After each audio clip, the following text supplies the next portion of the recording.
सद्गुरु की महान कृपा है। हमारा सद्गुरु जो है कल्याण कर रहा है सभी महापुरुषों का।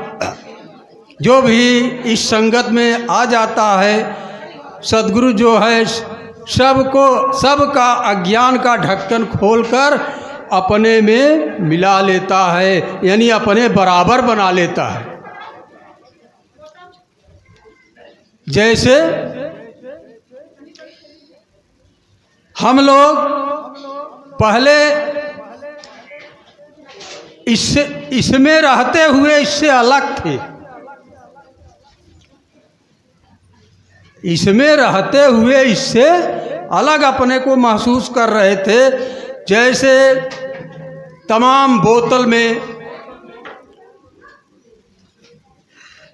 रखा हुआ जल और गंगा जी के जल में डाल दिया जाए कि जाओ गंगा जी बन जाओ, वह गंगा जी में रहे तो गा जरूर, लेकिन वो गंगा जी नहीं बन सकता जब तक उसका ढक्कन नहीं खोला जाता। तो समय के हमारे सद्गुरु जो है ढक्कन खोलकर मिला लेते हैं, तब ओत प्रोत अंदर बाहर एक ही जल, गंगा जल। यानी जीव से ब्रह्म बनाते हैं। सद्गुरु हमारा जो है जीव को जो है ब्रह्म बनाता है। नहीं, जीव तो पहले से था, अज्ञान अवस्था में जीव कहलाता है। जब ज्ञान हो जाता है तो यह जीव ब्रह्म ही हो जाता है, यानी ब्रह्म के बराबर हो जाता है। महापुरुषों, गीता विचार से आया है कि हे अर्जुन, अगर कोई भी पुरुष अपनी मायकी पदार्थ की गरज से इस ज्ञान के फैलाने के रास्ते में रुकावट डालता है, वही पापी नीच पुरुष नरकों का गामी होता है। मायकी पदार्थ यानी लेन देन करके ज्ञान को बेचता है। हमारा सद्गुरु ज्ञान बेचता नहीं, निःशुल्क ज्ञान देता है। तो कह रहे हैं कि हे अर्जुन, अगर कोई भी पुरुष अपनी मायकी पदार्थ की गरज से इस ज्ञान के फैलाने के रास्ते में रुकावट डालता है, वही पापी नीच पुरुष नरकों का गामी होता है। सो हे अर्जुन, ऐसा मेरा मत है। ऐसे कितने ही पुरुष इस ज्ञान रूपी तप से पवित्र होकर राग और द्वेष से मुक्त होकर मेरे अविनाशी स्वरूप में लीन हो चुके हैं। यानी राग द्वेष कहाँ है? केवल अज्ञानता में। जब हमें अपने स्वरूप का ज्ञान नहीं होता तो राग द्वेष रहता है, और जब हमें अपने स्वरूप का ज्ञान हो जाता है तो सर्वत्र आप ही आप हो, हर घट में आप ही आप हो। एक ही सत्ता है, दूसरी सत्ता नहीं है। राग द्वेष तो केवल अपने को न जानकारी होते हुए, जब हम अपने अंदर ही इस परमात्मा को नहीं देखा या नहीं जाना तो हम दूसरे के अंदर कैसे जान पाएंगे? महापुरुषों, तो जो बाबा जी का ज्ञान है, इस ज्ञान को जो प्राप्त कर लेता है वह समदर्शी पुरुष हो जाता है। यानी सब में दर्शन करने लगता है, सब मूर्तियों में सब मूर्ति में। अज्ञानियों का काम है केवल मंदिर में जाएंगे, मंदिर के मूर्ति में दर्शन करें। कैसे दर्शन करेंगे?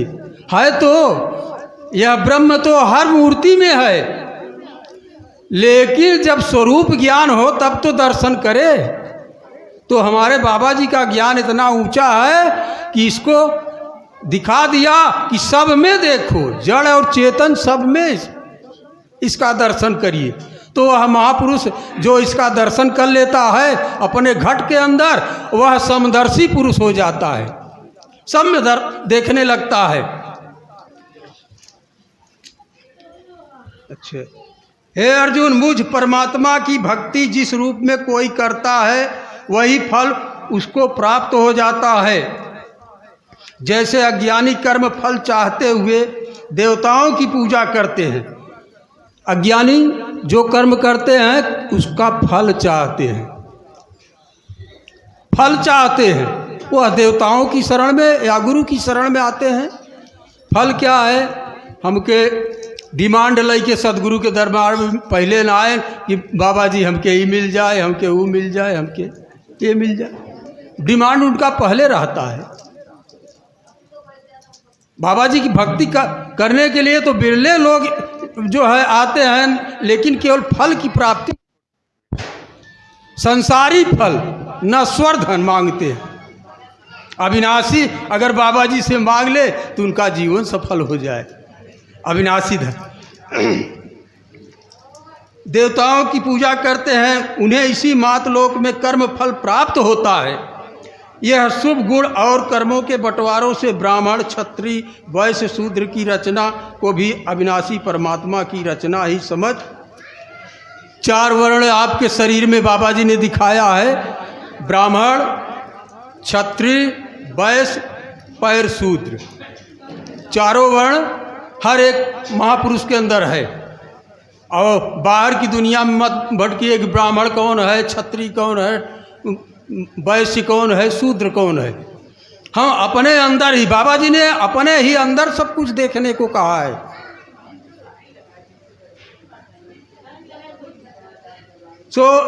इसलिए हे अर्जुन, मेरे मत में कोई वर्ण आश्रम का ध्यान नहीं है। जिन मनुष्यों ने मेरे इस अविनाशी पवित्र ज्ञान को जाना है, सोई मनुष्य पवित्र हो गए हैं, जैसे भिलनी जात की चूड़ी और विदुर जी दासी के पुत्र। इसी तरह महापुरुष का वचन है, घीव पट भांडा कहे न कोई, ऐसा भगत बरन में होए। हे अर्जुन, मुझे और मेरे भक्तों को किसी फल की इच्छा नहीं। मेरा सदगुरु कह रहा है कि मुझे और मेरे भक्तों को किसी फल की इच्छा नहीं होती। फल तो खुद यह निराकार सदगुरु बादशाह खुद देता है। आप केवल कर्म करिए, कर्म पर आपका अधिकार है, और फल इनके हाथ में है। फल की इच्छा नहीं करनी चाहिए। हम केवल कर्म करें बस, हमारा कर्म पर अधिकार है।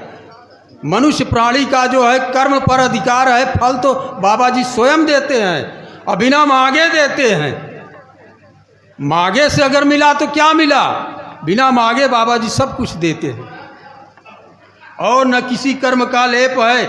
इस मर्म को समझने के लिए बड़े बड़े विद्वान अज्ञानी लोग चकरा जाते हैं, लेकिन उनकी समझ में नहीं आता। हे अर्जुन, जो पुरुष मेरे मत में आ गया है, यानी किसी ब्रह्मज्ञानी से मुझ अविनाशी निराकार को जान लिया, चाहे वह मूढ़ पापी क्यों न हो, इस ज्ञान से पवित्र होकर भी इस कर्म रेखा यानी गुरुमत लाइन को समझने लग गया है, और जिसके सब संकल्प और कामनाएं वह कार्य मेरे निवृत्त हो जाते हैं। यानी जो भी कार्य आप करते हैं वह सद्गुरु के निवृत्त हो जाता है, क्योंकि वह तन मन धन समर्पण करके, जब समर्पण कर दिया तो कर्म कहाँ से है? जो कुछ कर्म है सब सद्गुरु से है। सद्गुरु से ही हमको सब कुछ प्राप्त होता है।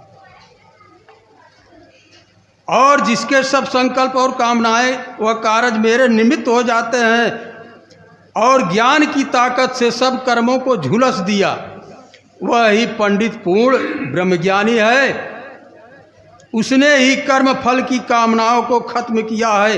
हे अर्जुन, मनमुख लोग बगैर ज्ञान के जो कर्म करते हैं, जैसे कोई अष्टांग योग करता है, कोई व्रत नेम शुचि संयम करता है, कई किस्म के अपने शरीर को कष्ट देकर साधन करते हैं, पर उनका फल कुछ भी नहीं होता। महापुरुषों तो कहा है, गुरु बिन तीर्थ गुरु बिन दान, गुरु बिन सब निष्फल गया, बूझो वेद पुराण। यानी हमारे गुरु के मुताबिक हम गुरु ज्ञान जब प्राप्त कर लेते हैं, सदगुरु के बताए हुए रास्ते पर जो कर्म करते हैं उसी का फल मिलता है। और बाकी तो अज्ञानी ऊट पटांग तमाम कर्म करते रहते हैं बिना जाने समझे, उनका कुछ भी वसूल फल नहीं मिलता।